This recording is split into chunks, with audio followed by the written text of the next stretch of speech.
नमस्कार दोस्तों। नमस्कार मेरे प्यारे दोस्तों, कैसे हैं आप सब। स्वागत है आप सभी का आपके अपने YouTube चैनल प्रेप एकेडमी पर, जहां सफलता ही हमारा लक्ष्य है।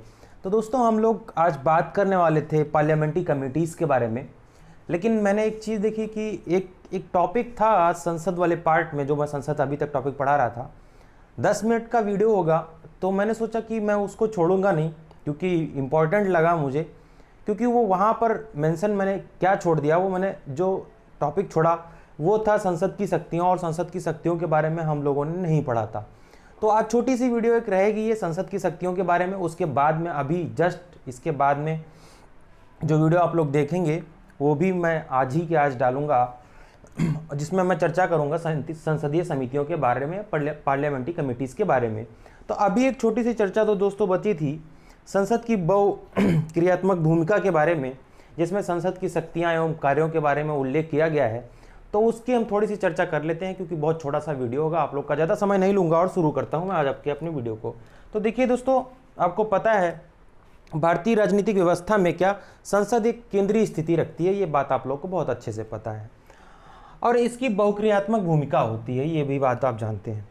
तो संसद की शक्तियाँ और कार्यों के विषय में अगर हम देख लें तो कई प्रकार की शक्तियाँ होती हैं। विधायी शक्तियाँ होती हैं, कार्यकारी शक्तियाँ होती हैं, वित्तीय शक्तियाँ होती हैं, संवैधानिक शक्तियाँ होती हैं और न्यायिक शक्तियाँ होती हैं। तो हम एक एक करके सारी शक्तियों पर चर्चा कर लेंगे बिना देर किए हुए। तो चलिए सबसे पहले देख लेते हैं संसद, टॉपिक हमारा क्या है, संसद की शक्तियाँ। संसद की शक्तियाँ, संसद की शक्तियाँ, ठीक। तो अब इसमें शक्तियाँ कौन कौन सी होती हैं, हम एक एक करके सारी चीज़ों की चर्चा करेंगे और सबके बारे में डिस्कस करते हुए चलेंगे। तो सबसे पहले आती हैं आपकी विधायी शक्तियाँ एवं कार्य कौन कौन से होते हैं। सबसे पहली बात हम लोग देखेंगे कौन सी, विधायी शक्तियाँ। विधायी शक्तियाँ एवं कार्य, कार्यों के बारे में चर्चा करेंगे। अब देखिए दोस्तों, देश का संचालन भारत सरकार के द्वारा बनाए गए विधियों के हिसाब से होता है, या हम यूँ कहें कि संविधान में लिखित कानूनों के तहत क्या होता है, भारत की सरकार का संचालन होता है, ठीक है। तो उसमें उसकी क्या विधायी शक्तियाँ निहित हैं। अब आपको पता होगा कि देश में संचालन के लिए विधियाँ कौन बनाता है, संसद बनाती है, और विधि बनाने की शक्ति किसके पास में है, संसद के पास में है। तो देखिए दोस्तों, अगर हम सूचियों की बात करें तो आपको पता होगा समवर्ती सूची, संघ सूची और राज्य सूची, 3 सूचियां हैं। तीनों सूचियों के अंतर्गत संसद क्या करती है, विधि बनाती है, और जिसके माध्यम से क्या सरकार का संचालन होता है। तो देखते हैं सबसे पहली बात कि संघ सूची विषयों पर क्या ये विधि बनाएगी। पहली बात, संसद का क्या होगा, संसद का पावर होगी, संसद की शक्ति होगी कि वो समवर्ती सूची के विषयों पर, समवर्ती सूची में कितने विषय थे, पहले कितने, मूल रूप से कितने 97 विषय थे, 97 थे टोटल, और अब की अगर हम बात करें तो अभी 99 विषय हैं। कितने, 99 विषय। तो समवर्ती सूची, समवर्ती सूची, समवर्ती सूची क्या है, समवर्ती सूची के विषयों पर, के विषयों पर विधि बनाने का, विधि बनाने की शक्ति है, बनाने की शक्ति। समवर्ती सूची में विषय कितने थे, या आपको बता दूं मैं, वर्तमान में 99 है और मूल रूप से कितने थे, 97। तो ये बात भी आप लोग ध्यान रखिएगा, पहली बात हो गई। दूसरी बात अगर हम करें, अवशिष्ट विषय कौन से विषय होते हैं, अवशिष्ट विषयों पर विधि बनाने का कार्य करती है। अवशिष्ट विषय वो विषय होते हैं, मेरी बातों को ध्यान से, अवशिष्ट विषय वो विषय होते हैं जो किसी भी सूची में शामिल नहीं होते हैं। अवशिष्ट विषय जो किसी सूची में ना हो, जो किसी भी सूची में ना हो, भी सूची में ना हो ऐसे विषय, ऐसे विषय, ऐसे विषय, ठीक। तीसरी बात क्या, तीसरी, इनके विषय में क्या विधि का निर्माण कर सकती है, संसद के पास ये शक्ति होगी। तीसरी बात अगर हम करें कि दो राज्यों के बीच में अगर विवाद है, दो राज्यों के बीच में अगर आप विवाद है, अगर आप कावेरी नदी की बात करें तो शायद 2 राज्यों के बीच में उस पर भी विवाद है, तमिलनाडु और किसके बीच में है, केरल राज्य के मध्य में। तो उस पर भी कई राज्यों के मध्य में विवाद है। तो इस प्रकार के विवादों के निपटारण के लिए क्या करती है सरकार, संसद में एक समवर्ती सूची के विषयों पर क्या विधि बना सकती है। क्या कर सकती है, दो राज्यों के विवाद पर समवर्ती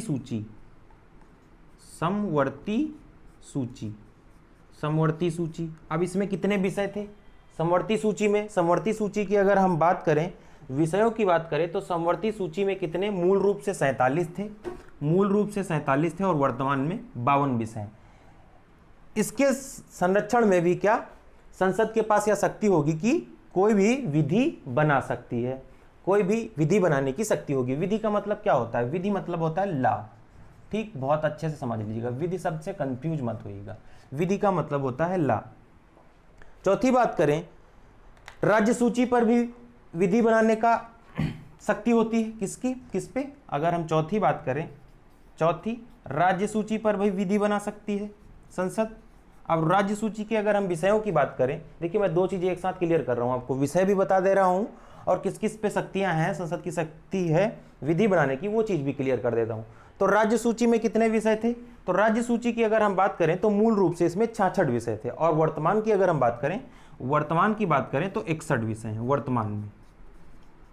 वर्तमान में। यहां पे भी ये वर्तमान लिख लीजिए, जैसे आप कंफ्यूज ना हो। ठीक, तो वर्तमान में विषय। ठीक, तो इतने विषय हैं यहां पर। तो ये बात हो गई विधायी शक्तियों के बारे में संसद की। अब हम लोग बात करते हैं कार्यकारी शक्तियों के बारे में। अब आपको बहुत अच्छे से एक बात पता है कि संविधान में एक सीधी सीधी बात बोली गई है कि जो मंत्रिपरिषद होगी या जो कार्यकारिणी होगी, अपने द्वारा किए गए कार्यों के लिए उत्तरदायी होगी, बताई गई। पहली बात तो यहाँ पे ये हो गई कि जो दूसरा हम लोग क्या टॉपिक, कार्यकारी शक्तियों की बात करने जा रहे हैं। कार्यकारी शक्तियों की बात कर रहे हैं। कार्यकारी शक्तियां अब इस प्रकार से समझिए कि कार्यकारिणी जो भी है संसद की, उसका क्या है, एक उत्तरदायित्व है। ठीक है, उत्तरदायी है। और इस तरह संसद क्या है, कार्यकारिणी पर प्रश्नकाल, आधे घंटे की चर्चा, निंदा प्रस्ताव, स्थगन प्रस्ताव और ध्यानाकर्षण प्रस्ताव के माध्यम से इनके माध्यम से क्या कर सकती है, अन्य चर्चाओं तथा चीजों पर नियंत्रण रखती है। ये बात आपको बहुत अच्छे से पता है कि कार्यकारी शक्तियां क्या है, कि आप देखते होंगे कि प्रश्नकाल होता है। प्रश्नकाल क्या मतलब, जो संसद के बैठक का जो पहला घंटा होता है वो प्रश्नकाल होता है। आधे घंटे की चर्चा के दौरान ध्यानाकर्षण प्रस्ताव, ध्यानाकर्षण क्या होता है, किसी लोक महत्व के विषय पर किसी मंत्री का जब हम ध्यान आकर्षित करते हैं तो उसको बोलते हैं, उसके लिए कोई प्रस्ताव लाया जाए जब, तो उसको बोलते हैं ध्यान आकर्षण प्रस्ताव। तो इस प्रकार की सारी चीजों पर संसद का क्या होता है, नियंत्रण होता है। ये बात आप लोग को यहां से समझनी है। और तीसरी बात अगर हम करें तो वित्तीय शक्तियां, तीसरी कौन सी, दूसरी हो गई, ये हो गई तीसरी वित्तीय शक्तियां। अब वित्तीय शक्तियां कौन कौन सी होती हैं? अब वित्तीय शक्तियां क्या क्या होती हैं? अब आपको बहुत अच्छे से पता है कि जब वित्तीय बजट जब भी पेश किया जाता है तो लोकसभा में पेश किया जाता है, या सब संसद के किसी एक सदन में पेश किया जाता है। तो बजट बनाने की शक्ति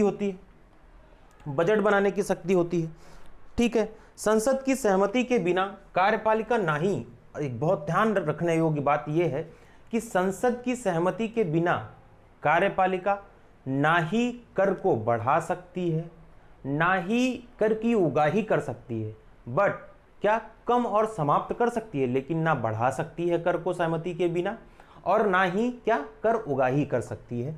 तो पहली बात तो ये हो गई वित्तीय शक्तियों की जब हम बात कर रहे हैं। और ना ही किसी प्रकार का व्यय कर सकती है, किसी प्रकार के धन का व्यय क्या कार्यकारिणी नहीं कर सकती। और अगर हम बात करें, क्योंकि जब ये सब चीजें हो रही हैं तो इस वजह से क्या होता है, बजट कहां पर रखा जाता है? आप सिंपल सा जवाब देंगे कि सर संसद में बजट रखा जाता है। संसद में बजट क्यों रखा जाता है? क्योंकि संसद की सहमति के बिना किसी प्रकार की धन उगाही, किसी प्रकार का टैक्स में बढ़ोतरी नहीं की जा सकती। ये बात आप लोग को बहुत अच्छे से पता है। चौथी बात करें सांविधिक शक्तियों की। सांविधिक शक्तियों से आप मतलब समझिए, सांविधिक शक्तियों का मतलब क्या है कि संसद अगर चाहे तो क्या संविधान में परिवर्तन कर सकती है, संविधान में संशोधन कर सकती है, लेकिन क्या मूल ढांचे पर उसका प्रभाव, संविधान के मूल ढांचे पर उसका प्रभाव नहीं पड़ना चाहिए। मैंने आपको मूल ढांचे के बारे में डिस्कस किया था जब मैंने केशवानंद भारती वाला मामला डिस्कस किया था जो 1973 का था, और एक मैंने मिनर्वा मिल्स का मामला डिस्कस किया था आपके सामने। तो ये दो मामलों में संविधान के मूल ढांचे की बात की गई है कि संसद क्या कर सकती है, देश के संविधान में संशोधन कर सकती है, लेकिन क्या उससे संविधान का मूल ढांचा आहत नहीं होना चाहिए। इस बात का ध्यान रखते हुए संसद की शक्ति है कि वो अपनी सांविधिक शक्तियों का यूज करते हुए संविधान में संशोधन या उसके उपबंधों में संशोधन कर सकती है या किसी उपबंध को समाप्त भी कर सकती है। ये बात आप लोग को ध्यान रखना है। लेकिन इसके लिए क्या, एक विधेयक लाया जाएगा, विधेयक राज्यसभा फिर लोकसभा राज्यसभा दोनों जगह से पारित होगा। उसके बाद जब राष्ट्रपति की स्वीकृति होगी तभी किसी उपबंध में संशोधन किया जा सकता है या उसे हटाया जा सकता है या उसे क्या कह सकते हैं हम, बदला जा सकता है। अगर हम बात करें न्यायिक शक्तियों की अगर हम बात करें, संसद की न्यायिक शक्तियों के बारे में हम बात करें, तो न्यायिक शक्तियों को आप यहां से समझ सकते हैं कि न्यायिक शक्तियां क्या हैं संसद की। मान लीजिए कि राष्ट्रपति संविधान का उल्लंघन करे, राष्ट्रपति अगर संविधान का उल्लंघन करता है तब भी क्या राष्ट्रपति को, संसद के पास ये पावर होगी कि राष्ट्रपति को उसके पद से हटा सकती है। अगर किसी दशा में उपराष्ट्रपति संविधान का उल्लंघन करता है तो संसद के पास में यह पावर होगी कि वो उपराष्ट्रपति को हटा सकता है, महालेखा एवं उसके परीक्षक उसको भी हटा सकती है, चीफ जस्टिस ऑफ इंडिया को हटा सकती है, या इन पर क्या कोई कार्यवाही या दंडात्मक कार्यवाही को भी करने की सिफारिश कर सकती है संसद। तो ये बात हो गई। अब अगर हम बात करें निर्वाचन शक्तियों के बारे में, निर्वाचन शक्तियों की अब अगर हम बात करें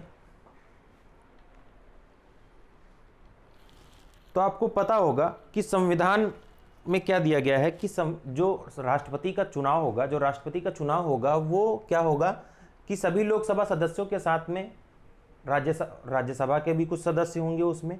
इस प्रकार से क्या होगा, उनका चुनाव होगा, राष्ट्रपति का चुनाव करेगी, वाइस प्रेसिडेंट का निर्वाचन संबंधी नियम बनाएगी, राष्ट्रपति के निर्वाचन संबंधी नियम बना सकती है संसद के पास ये शक्तियां होती हैं कि वो राष्ट्रपति का चुनाव कराएगी, उपराष्ट्रपति का चुनाव कराएगी, उपराष्ट्रपति और राष्ट्रपति के चुनाव के संबंध में नियमों को बनाएगी। तो इस प्रकार की सारी शक्तियां किसके पास में होती हैं, संसद के पास में होती हैं। यहां पर एक चीज और बहुत इंपॉर्टेंट डिस्कस करने वाली है, तो राज्यसभा की जो कुछ विशेष शक्तियां होती हैं, क्योंकि हमने आपको जब पूरा संसद पढ़ाया, जब पूरे संसद की बात हमने टॉपिक में की, तो आपको हर जगह ये देखने को मिला होगा कि संसद का जो दूसरा सदन है राज्यसभा, वो कहीं ना कहीं लोकसभा से कमजोर है।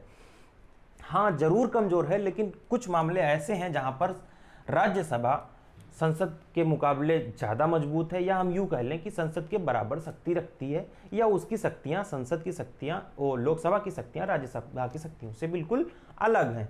तो आपको यहाँ पर एक चीज़ ध्यान रखनी होगी, आर्टिकल 249 क्या कहता है, अनुच्छेद 249 की अगर हम बात करें, अनुच्छेद 249 की अगर हम बात करें तो क्या करता है कि राज्यसभा को यह शक्ति होती है कि वो राज्य सूची के विषय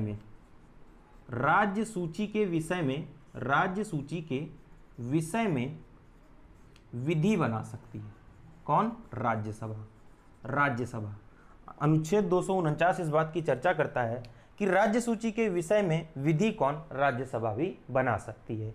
दूसरी बात अगर हम करें, अनुच्छेद 312 अगर आप याद करें, 312 अनुच्छेद 312 की अगर हम बात करें तो क्या कहता है, यह संसद को केंद्र एवं राज्य दोनों के लिए, क्या कहता है, केंद्र और राज्य दोनों के लिए क्या, नई अखिल भारतीय सेवा का सृजन कर सकता है। किसका? नई अखिल भारतीय सेवा का सृजन कर सकता है।